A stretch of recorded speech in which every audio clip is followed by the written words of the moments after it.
Pop culture still existed back in the 80s, and by that I mean a shared cultural experience. So when something big hit the TV screen, all eyes were on it. And in 1980, it was Shogun.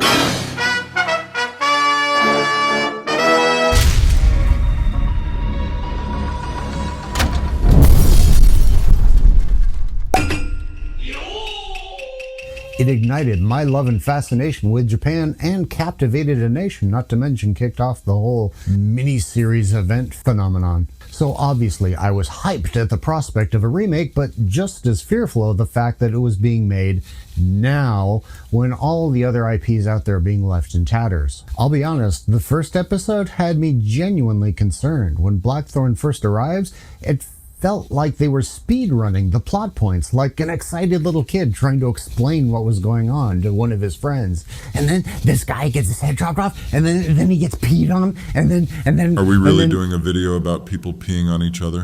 In 1980, these were shocking events that I don't think would have ever been seen on network television before, but both of these specific moments were handled deftly and precisely.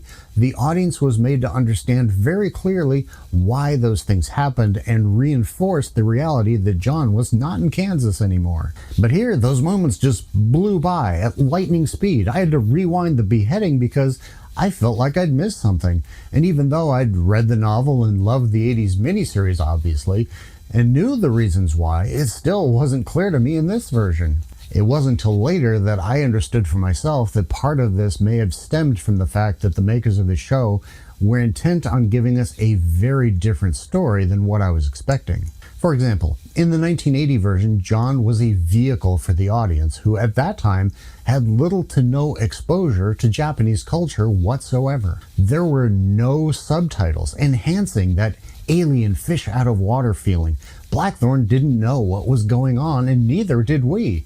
We had occasional voiceovers by Orson Welles to help us along, but one of the brilliant aspects of the original show was that the audience actually got to learn Japanese along with John. Konnichiwa means I need TP for my bunghole. But in 2024, the writers were clearly doing something different, and it took a few episodes to realize what they were up to. Shogun? No, I don't think so, but I'll address that in a minute. The original show was focused not only on Blackthorn and his experience, but was very Eurocentric in general, spending a lot of time on the Portuguese, the Catholics, the Christians. People who spoke English?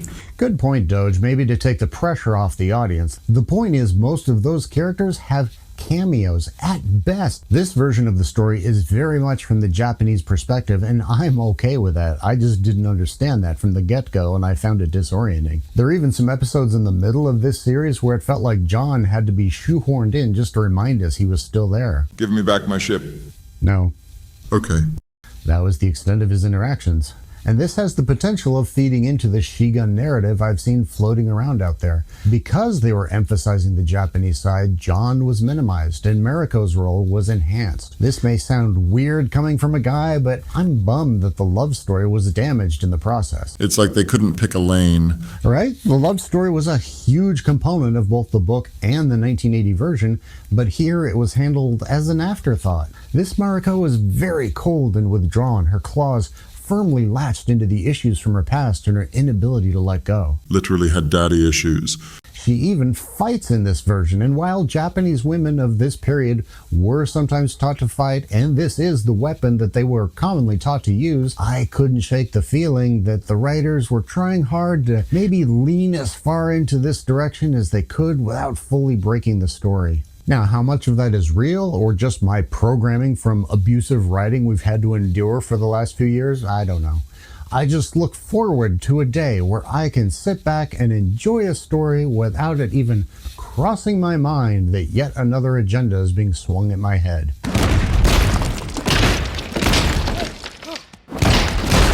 So the consequence is that the two love scenes these two had felt very unearned, both on a story level and on an audience satisfaction level. He actually had a better relationship with someone else, and I'll get to that in a moment. Everyone was comparing this show to Game of Thrones. The open was definitely a knockoff. Right, you are, Doge, but all TV show opens look like that anymore. It's a requirement. But in one very important way, it was the opposite. Game of Thrones was an awesome show that fumbled the landing. Shogun was an unsteady show that definitely stuck the landing. Nor was it a game. It was one man playing 4D chess.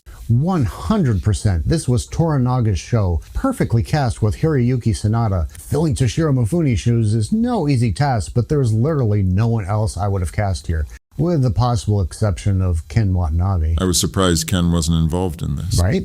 Bottom line, this show is absolutely worth the watch just for the payoff of the final episode. The show actually all kind of culminates in a single magnificent scene, Kashigi Yabu's betrayal at Osaka Castle that ultimately led to Maruko's death was made known to Toranaga, who directed him to commit seppuku. Japanese have what is often referred to as a hidden heart, and Yabu gets a glimpse behind that curtain as the two old friends reminisce, and Toranaga reveals aspects of his plan to become Shogun. I absolutely love it when writers treat the audience as intelligent, and they definitely do that here.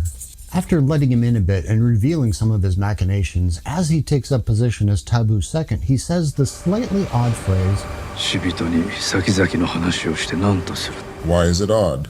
he's already been telling him things, but chooses to stop? It doesn't quite make sense at first glance. At first, Yabu appears disappointed, yet he quickly accepts this, as this is his lord. He betrayed him, he's right. But remember, Yabu has spent most of the show caught between a rock and a hard place, caught between Ishido and Toranaga, and utterly frustrated that he's not been of service to his lord. He's always wanted a good death, and he feels like he failed. Yabu thrusts his knife into his gut, and he abruptly turns to Toranaga with a look of utter joy on his face, because the truth suddenly clicked. In the second episode of the show, Yabu had said the same phrase to his nephew about Toranaga, which means that his nephew had been reporting Yabu's activity the whole time, and that Toranaga's plans depended on Yabu betraying him. So right at the moment of death, Yabu is redeemed. He served his lord's will perfectly, and he could die with honor, all confirmed by Toranaga's little knowing smirk right before delivering the final blow. If anything, I feel like this show made me hungry for more. Not a second season, but another retelling that includes all elements of both sides of the series, the Japanese and the European. The final episode's second big emotional moment was between John and Fuji. I feel like their relationship was a hell of a lot more earned and more genuine than Maruko's, and I'm so glad their story was given some time to get some closure, even if they didn't end up together. The show easily could have skipped it. Her refusal to stay had more of an impact on me than Maruko's death. I totally agree. The episode starts with John on his deathbed in England, Maruko's cross in his hand. Book readers and historians know he never left, so was it a dream? The episode title kind of hints at it. His instinct and drive all through this series was to go home, but to what? After reconnecting with his old crew, he realized he didn't belong with them any longer, so what would home be like? The child's blunt question of whether a savage had given him that sword kinda hit home. Literally, home was no longer home. Was he going to leave and mourn Maruko for the rest of his days until he died? Or was he going to let her go and live? He let her go. He drops the cross into the water, confirming that that was just a dream. Fuji had the same issue. She needed to let go of her husband and child as well, and it was really a powerful scene. It's just too bad they didn't end up together. The writers were mostly women. They just didn't want the guy to get the girl.